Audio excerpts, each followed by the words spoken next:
ಸ್ನೇಹಿತರೆ, ಹೆಚ್ಚು ಸಮಯ ವ್ಯರ್ಥ ಮಾಡದೆ ವಿಡಿಯೋ ಒಳಗೆ ಹೋಗೋಣ. ಬಾಲ ಹನುಮನಿಗೆ ದೇವತೆಗಳಿಂದ ಸಿಕ್ಕ ವರಗಳು ಯಾವುವು?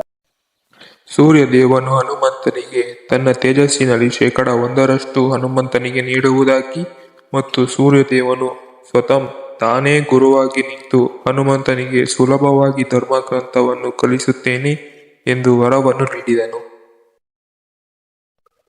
ವರುಣದೇವನು ಹನುಮಂತನಿಗೆ ನೀರಿನಲ್ಲಿ 10 ಲಕ್ಷ ವರ್ಷಗಳಾದರೂ ನೀರಿನಲ್ಲಿ ನಿನಗೆ ಯಾವುದೇ ಹಾನಿ ಆಗುವುದಿಲ್ಲ ಎಂದು ವರವನ್ನು ನೀಡಿದನು.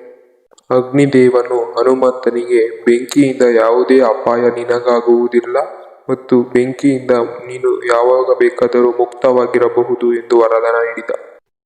ಸಂಪತ್ತಿನ ಅಧಿಪತಿಯಾದ ಕುಬೇರನು ಹನುಮಂತನಿಗೆ ಒಂದು ಚಿನ್ನದ ಗದೆಯನ್ನು ನೀಡಿದನು ಹಾಗೂ ಆ ಗದೆಯು ಹನುಮಂತನಿಗೆ ಯುದ್ಧದ ಕಾಲದಲ್ಲಿ ರಕ್ಷಣೆಯನ್ನು ನೀಡುತ್ತದೆ ಮತ್ತು ಹನುಮಂತನಿಗೆ ಯಾವುದೇ ಯುದ್ಧ ಮಾಡುವಾಗ ಎಂದಿಗೂ ಸುಸ್ತಾಗುವುದಿಲ್ಲ ಎಂದು ವರವನ್ನು ನೀಡಿದನು. ಯಮದೇವನು ಯಾವುದೇ ಕಾಯಿಲೆ ಮತ್ತು ರೋಗಗಳು ನಿನಗೆ ಬರುವುದಿಲ್ಲ ಮತ್ತು ನಿನಗೆ ಬೇಕಾದಷ್ಟು ಸಮಯ ಈ ಭೂಮಿಯ ಮೇಲೆ ಇರಬಹುದು ಎಂದು ಇಚ್ಛಾ ಮರಣದ ವರವನ್ನು ಯಮದೇವ ನೀಡಿದನು. ವಿಶ್ವಕರ್ಮನು ಹನುಮಂತನಿಗೆ ವಿಶ್ವಕರ್ಮನು ಮಾಡಿರುವ ಯಾವುದೇ ಶಸ್ತ್ರಾಸ್ತ್ರಗಳಿಂದ ಹನುಮಂತನಿಗೆ ನೋವನ್ನುಂಟು ಮಾಡುವುದಿಲ್ಲ ಎಂಬ ವರವನ್ನು ನೀಡಿದನು.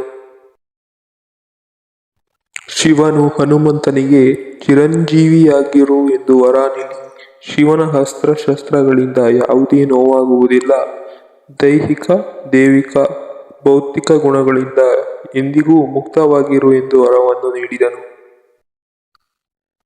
ಬ್ರಹ್ಮದೇವರು ಬ್ರಹ್ಮಾಸ್ತ್ರದಿಂದ ಯಾವುದೇ ನೋವು ನಿನಗಾಗುವುದಿಲ್ಲ ಎಂದು ಮಹಾಬಲಿ ಎಂದು ನಾಮಕರಣ ಮಾಡುತ್ತಾರೆ ಹಾಗೂ ಬ್ರಾಹ್ಮಣರ ಶಾಪವು ಹನುಮಂತನಿಗೆ ಎಂದಿಗೂ ಅಂಟುವುದಿಲ್ಲ ಎಂದು ಹೇಳಿ ಸದಾ ಹರಿಭಕ್ತನಾಗಿರು ಎಂದು ಬ್ರಹ್ಮನು ವರವನ್ನು ನೀಡುತ್ತಾನೆ.